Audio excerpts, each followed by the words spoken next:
கொஞ்சம் கொஞ்சம் அப்படியே வழி விட்டுருங்கம்மா.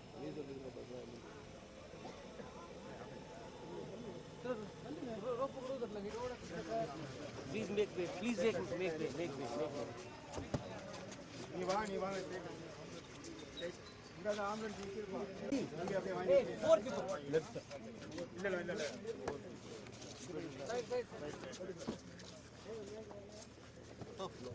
ஜரை கட்டிட்டியா தம்பி? ஜரை கட்டிட்டியா? அவ்வளோதான். How will where is the vehicle?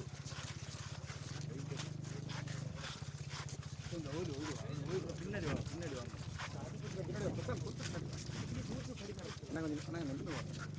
மெல்ல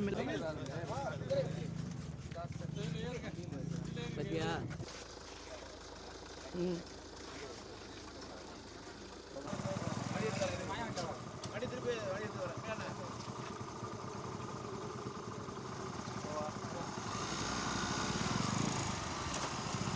இது 31 மதியம் 1:35 போல் போனோம் கடலுக்கு.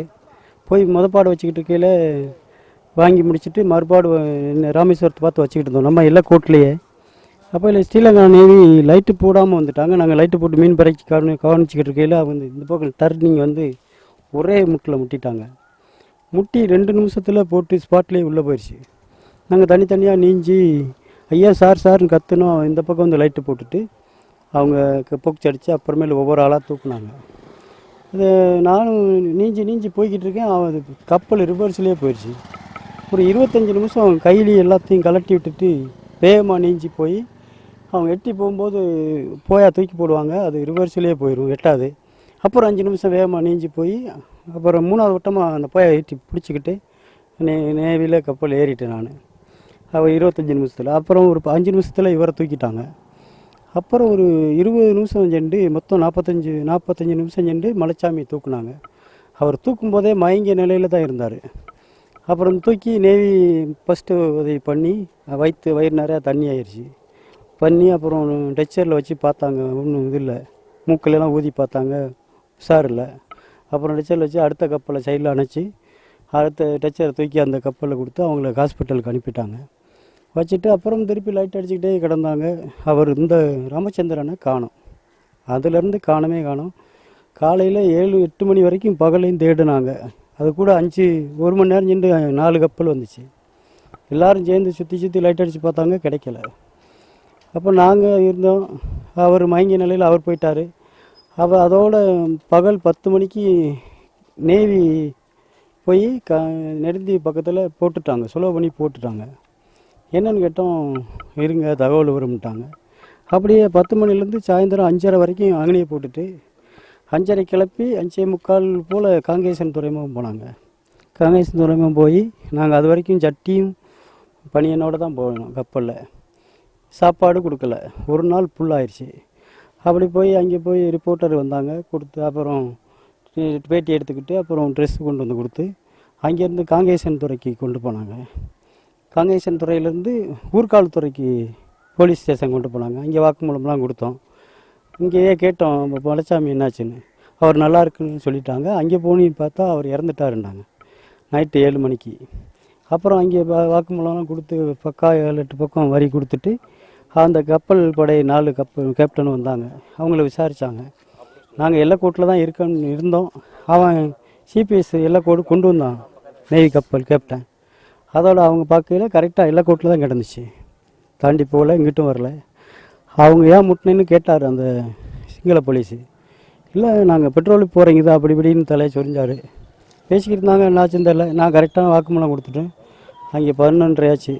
12:30 போட்டு இந்த நீஞ்சினது காது வலிச்சிச்சு, அப்புறம் நெஞ்சு வலிச்சிச்சு. அப்புறம் தெல்லிமலையை ஒரு ஹாஸ்பிட்டல்லேருந்து என்னை சேர்த்துட்டு அங்கே பூரா இருந்து காலையில் 9 மணிக்கு அவர் டாக்டர் 6 நாள் இருக்க சொன்னார். அவர் பிரேதம் இறந்துட்டாருன்னொடனே ஒரு டிஸ்சார்ஜ் பண்ணி வாங்க, இவரை கொண்டு போனாங்க. சரி, அவசரமாக டிஸ்சார்ஜ் பண்ணி யாழ்ப்பாணத்துக்கு வந்து அவர் சர்ச்சு வந்தார். அங்கேயே இருந்து போஸ்ட்மார்ட்டம் சர்ச்சு பரட்டி பார்த்துட்டு காயமில்லை, போஸ்ட்மார்ட்டம் பண்ணுங்கன்னாரு. இப்போ டாக்டர் கூப்பிட்டு கேட்டார், எப்படி நடந்துச்சு, நேவி முடிட்டாங்கன்னு சொன்னோம். அந்த மணிக்கு சரி நான் யாருக்கு உறவினரா ஆமாம் உறவினர் எல்லாத்தையும் உடனே அனுப்புகிற மாதிரி பண்ணுறேன்னு அவர் பண்ணி கொடுத்தாரு. அதோடு அங்கேருந்து திருப்பி 1 ஹவர் இந்தியன் எம்பாய்ஸ் கூட்டிகிட்டு போனாங்க, பேசி கூட்டிகிட்டு போனாங்க. அப்புறமேலு அங்கே போய் தான் திருப்பி சாப்பாடு எல்லாம் கொடுத்து, குறிப்பாக இந்தியன் எம்பாசி தான் ரொம்ப பக்கா வேலை பார்த்தாங்க. அவங்களுக்கு தான் குறிப்பாக அந்த சாய் முரளி சார் ரொம்ப பாடுபட்டார். அவருக்கும் நம்ம இந்தியன் எம்பாசி குறிப்புக்கும் மிக்க நன்றி. அடிக்கவே இல்லை, முட்டினது ஒன்று தான், தவிச்சு போனதுனால தூக்கி வச்சுட்டு இங்கே உட்காருங்கன்னு ஒரு ஆள் தமிழில் சொன்னார். அடிக்கலை, ஆனால் சாப்பாடு கொடுக்கல, தண்ணி கொடுக்கல. தண்ணி கேட்டோம், ஒரு ஆள் தமிழில் வந்து சொன்னார். 2 பாட்டில் தான் இருந்துச்சு, முடிஞ்சிருச்சு இருங்கன்னு பகல் 9:30க்கு வேறு கப்பலில் வந்து அணைச்சி வாங்கினாங்க ஒரு 20 லிட்டர் கேனு. அதில் தான் கொஞ்சம் தண்ணி கொடுத்தாங்க. அவங்க சொன்னாங்க பெட்ரோல் போயிட்டு இருக்கு, கிடச்சிரும் பாடின்னு சொன்னாங்க. இது வரைக்கும் கிடைச்சதா தகவல் இல்லை. பிடிக்கிறப்போ ஒன்றுமே சொல்லலை, வந்தால் முட்டிட்டான்லாம், முட்டின உடனே முட்டிட்டு லைட்டை போட்டு இந்த பக்கம் கிடந்தான், ஒன்றுமே சொல்லலை. நாங்கள் ஐயா சார்னு கற்றுனோம், அவ்வளோதான். நாங்கள் லைட்டு போட்டு கரெக்டாக வந்துக்கிட்டு இருந்தோம், அவன் லைட்டே போடலை, வார்னிங் பண்ணலை, ஒரே முட்டு தான் முட்டிட்டான். ஒரு முட்டு அடுத்த 1 நிமிஷத்தில் போட்டு உள்ளே போயிடுச்சு. ஒன்றுமே தவிர்க்க முடியல. லைட் சாக்கெட் எடுக்க முடியல, சிபிஎஸ் எடுக்க முடியல, ஃபோன் எடுக்க முடியல, எல்லாமே உள்ள சேம் டைமே உள்ளே போயிடுச்சு. மொத்தம் முழிடுச்சு. மீக்கலாம்னா மார்க்கு போடலை, போட்டால் அவன் இதுவும் கொடுக்க மாட்டான். அவங்க என்ன செய்ய, இதை யாருமே கேட்கணும், கவர்மெண்ட்டு தான் கேட்கணும். குறிப்பாக மோடி ஐயா, தமிழ்நாடு மினிஸ்டர் கேட்கணும்.